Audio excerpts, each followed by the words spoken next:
اكلات معينه بتدي طاقه للجسم.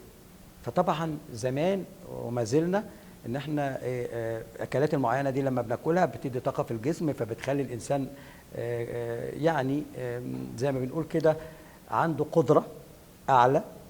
فعشان كده الاكلات دي معروفه. الكوارع، انا سالت دكاتره العظام قال لك مفيده جدا للعظام.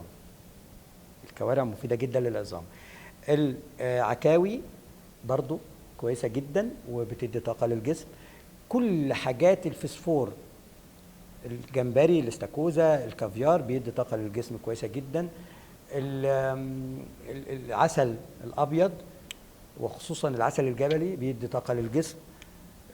حاجات جوزة الطيب بس مش كتره منها يعني بتدي طاقه للجسم. حاجات كتير قوي في الاكل بتدي طاقه للجسم.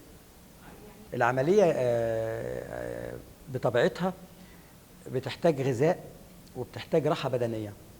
فلو ما كنتش انا مرتاح بدنيا وكلت ايه، مش مرتاح نفسيا وكلت ايه، العمليه برضو هي العمليه نفسيه قبل ما تكون غذاء بس فقط.